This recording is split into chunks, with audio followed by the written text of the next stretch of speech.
everyone, Gaijin Goombah here. Well, you guys have been asking me for a For Honor video for a few weeks now, and after having some quality time with the game, holy balls is there so much I want to talk about. But allow me to indulge my weeb-like tendencies and go off a little bit on the samurai faction. I just frickin' love them. Love the design, the playstyle, and all the background lore that make them up. The Kensei samurai origin, the Nobushi's referencing of the amazing Onabu-geisha, the Orochi's ninja-like tendencies, and the Shugoki's... wait, what is the Shugoki based on?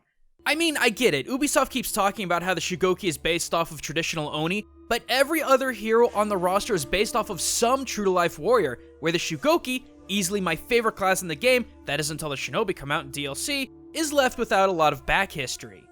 I mean, what do we know from the game trailers? Shugoki, literally meaning defense and great demon, have the strength and will of a stereotypical Oni. Their massive size and demon mass definitely give them that appearance, but Shugoki also wield the Kanabo, an iron club that is very closely associated with Japanese Oni ogres. In fact, Oni and their Kanabo are so intimately connected that merely putting the two together in Japanese has become its own saying.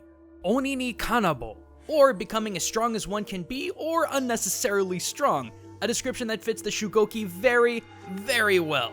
But that can't be it. I know that can't be it. And interestingly enough, a large part of the internet agrees. While doing research on the Shugoki, I found a bunch of fan theories on Reddit, YouTube, and a few wikis that have their own theories behind the Shugoki.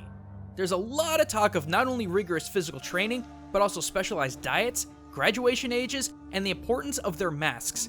Well, I spent a better part of a day tracking down what I could find that could confirm or deny these theories, and in my findings, I discovered there is one group of warriors the Shugoki shares nearly every aspect with: Sumo. Now, I know you might be thinking, well, no duh, of course they're based off of Sumo, they're both Japanese and they're fat guys. Well, tell me something. What straightforward evidence were we given from the game trailers or the story of the game that Shugoki were based on Sumo? Because from what I could research, there's none. All we got was all this Oni talk. However, it's the subtleties that connect the two together, and it's those same subtleties that actually hint that all of these fan theories may be more than just simple theories. So let's break down what we can equate and what we can speculate when it comes to the relationship between the Shugoki and the Sumo. First of all, we gotta talk about the origins of Sumo and how it correlates to the origin of the Shugoki. According to the Nihon Shoki, in 719 during the Nara period, Sumo became an established court event. Every province was requested to send a sumo wrestler to represent them in a large-scale event and banquet called Sumai no Sechie. While at the same time sumo was a very competitive court event, matches during New Year's would also act as divination rites called Toshiura to predict the oncoming agricultural season. By 1193, the practice of Sumai no Sechie came to a close, but the spirit of sumo lived on as a form of training for husky samurai. However, as the 1700s rolled around and Japan finally ended its Warring States era, sumo began to gain a lot of traction and popularity with the common folk, and thus turned into Japan's biggest native sport. Now, in-game, the Shugoki were spoken as guardians first and becoming family second. The Shugoki. Once our guardians, they have become as family. This definitely parallels the historical journey that sumo wrestlers had gone on. From acting as representatives of their province to becoming the ultimate guardians, samurai, to finally becoming like family to the common folk in the practice of sumo as a more traditional sport. I know a lot of that sounds like some highly interpretive stuff, but there's a lot more between the Shugoki and the sumo that is far more cut and dry. For example, one aspect that sumo and Shugoki share is their gender segregation. Granted, international sumo organizations have no segregation on race or gender, but when it comes to traditional sumo in Japan, women were not allowed to participate. Likewise, in For Honor, Shugoki are male and male alone. But don't worry ladies, when I roll out my video on Nobushi and their connection to Onabu-geisha, you'll get your revenge. Another thing that Shugoki and sumo have in common is the practice of pushing around your opponent. I think it's pretty common knowledge that the objective of a sumo match is to either throw your opponent to the floor or push them out of the ring. The Shugoki, on the other hand, has not one, not two, but 3 different ways of pushing his opponent around. The standard guard block throw, the demon ball, and the charge of the Oni. Heck, one of the first feats you unlock as the Shugoki is the ability to throw opponents further. Make no mistake, out of all of the heroes, the Shugoki are masters of manipulating enemy position by launching them further than any other class can. Likewise, The whole objective of sumo is to push and manipulate your opponent's positioning. And finally, something as small as a Shugoki taunt can be tied back to sumo. In one of the earlier alpha builds, Shugoki had the battle taunt of them stamping with one foot, then another on the field. Now, a lot of folks in the West have by and large trivialized this as something of a stereotype, but its symbolism goes far beyond simplicity.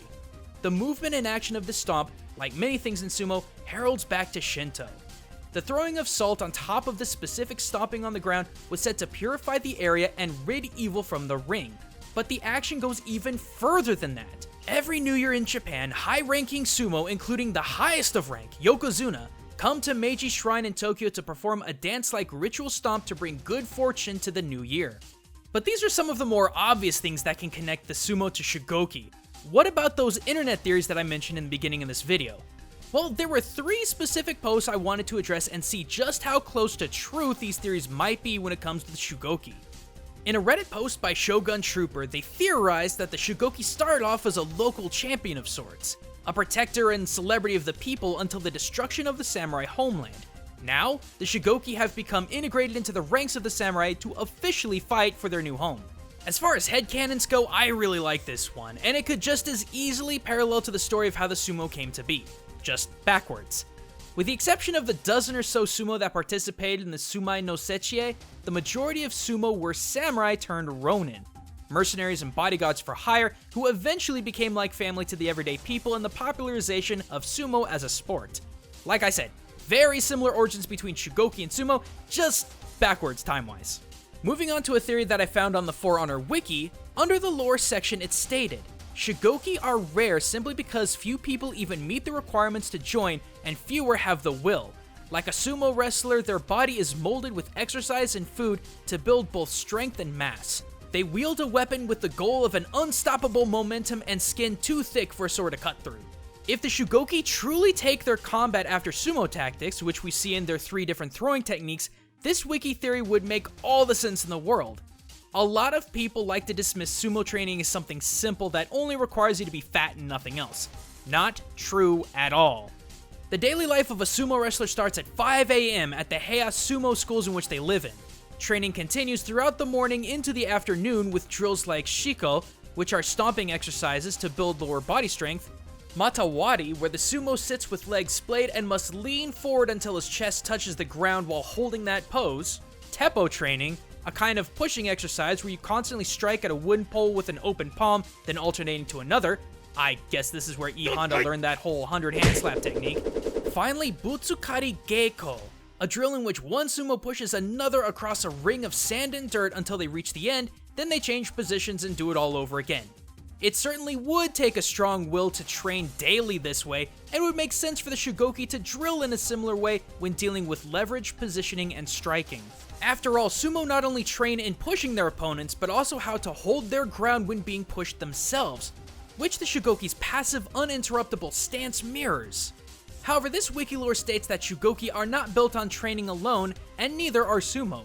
We talked about the exercise aspect of the Shugoki theory, but not the diet. In parallel, sumo have a very specific diet and resting period in order to convert high-calorie intake into body mass. Sumos eat 2 very large meals a day, with lunch being a high-calorie meal of chanko nabe, a stew of beef, fish, and vegetables, as well as several side bowls of rice. Afterwards, the sumo would nap to let the food settle and distribute properly in the body, while late afternoons and evenings would consist of chores, upkeep, and likely eating out at izakayas or other restaurants. So that basically covers how the diet of the sumo could relate back to the Shugoki.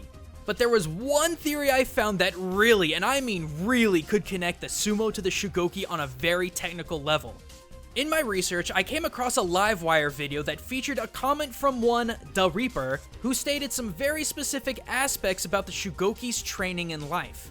In order to even train as a Shugoki, you first had to be 6 foot 6 inches or about 2 meters tall, and you had to weigh over 100 kilograms or over 220 pounds. You also had to bare hand lift a 70 kilogram or 154 pound boulder straight up into the air. Training was typically complete at the age of 19, wherein the Shugoki would receive their mask, which they would wear for the rest of their lives and rarely take it off. This is where things get interesting. The average sumo wrestler is 6 foot tall and about 326 pounds, which is very similar to the Shugoki theory. But as for a requirement though, while throughout the golden age of sumo there was no such thing, in 1994 it was decreed that sumo wrestlers must be 5'9" in order to be accepted into any training. Again, very close to the Shugoki theory. As far as weight training goes, from what I researched, little is to be found in traditional sumo training. However, it was known that Yokozuna Asashoryu Akinori could bench 200 kilograms or about 441 pounds without problem. I would be pretty surprised if a 70 kilogram boulder was much of a problem for the average sumo wrestler to lift up. In terms of age, according to this theory, Shugoki graduated at the age of 19, and in parallel, sumo typically begin training at 15 as a Jonokuchi and rise throughout the ranks over time. Granted, there are 10 different ranks in the world of sumo, so I would imagine it would take quite some time in order to reach the top tier of Makuchi.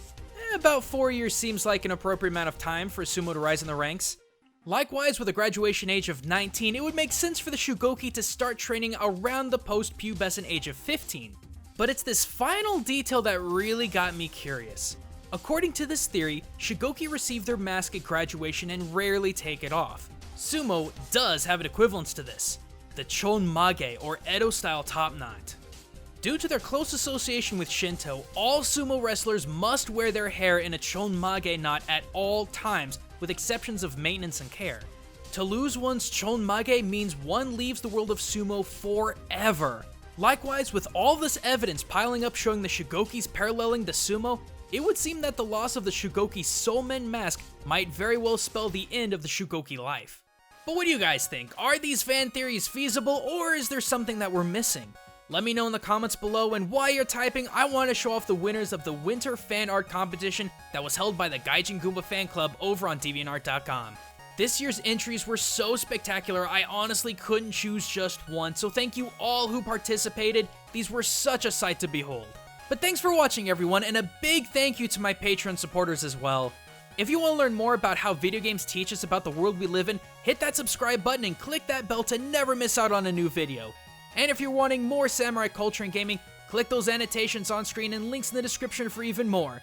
But until next time everyone, this is Gaijin Goombah, signing out.